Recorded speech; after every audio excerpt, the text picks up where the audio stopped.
Of all, giving honor to God and our Lord and Savior, Barack Obama. Barack Obama. Y'all stand up right.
You get the hell out!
Some of you don't want to hear this, but you need to hear this.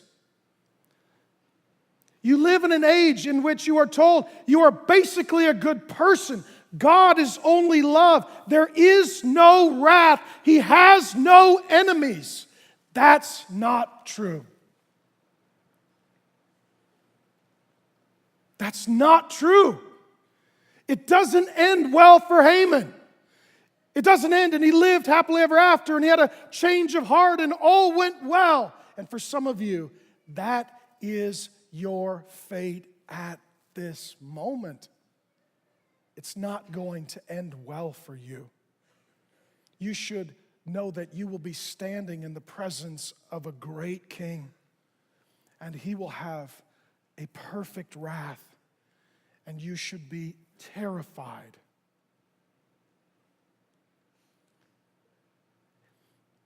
And I could just hear the objection. I don't believe in hell. Dear friend, you will. You will. And for some of you, you feel no sense of urgency because your life is frankly going quite well. Haman's was going quite well until the day before. Second most powerful man on the earth, rich, famous, bowed down to by the multitudes, access to the king, given full right to make legal decisions and even take human life. We've even learned that he has friends, which is a miracle, and a wife who talks to him. His life is going very well. And then one day, it flips upside down. And chapters 6 and 7 are two of the most ironic, surprising, shocking chapters of the whole Bible. And for some of you, your life is like that. Everything will be fine until you're in the presence of the king and his wrath burns against you and you are filled with terror.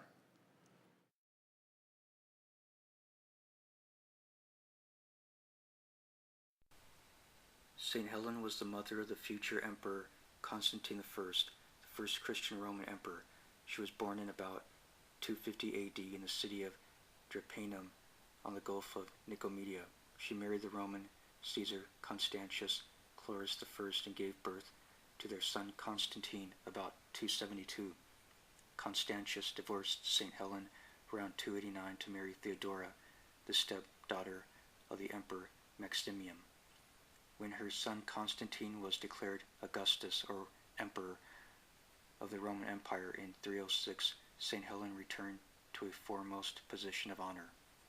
She was given the means also in 325 to go on pilgrimage to the Holy Land and find the precious and holy things associated with Christ's life that had been obscured by previous non-Christian emperors and their administrators.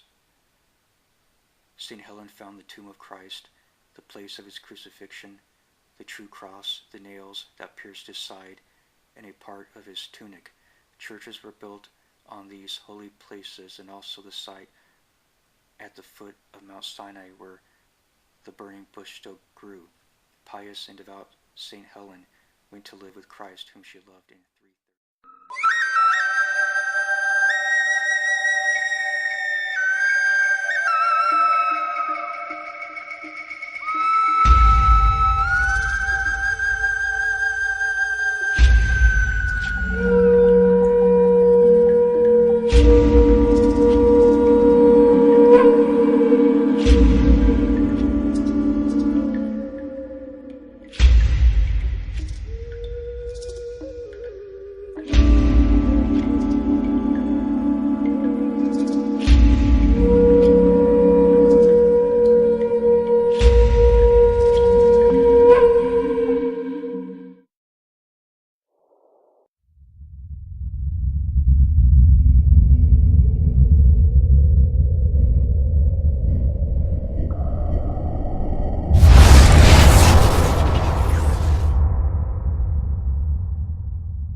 The word revolution is associated with two verbs: to revolt against a government, church, social, political, or economic system, but the other verb is to revolve. If the control of such a large system as the world's economics remains the same, then when you're revolting, baby, you're revolving. You're just going in circles. Speaking of going in circles, if something catches my attention and then goes right, or is going right, or if she looks to the right or moves her right hand, it is almost always an indication of yes, to me, or to what I'm thinking, or the situation, or whatever. To be honest, I think this is something that I've thought up, a creation of my imagination, a combination of philosophy, astrology, the Yi Jing, and other things. But the thing is, it is connected as they really are.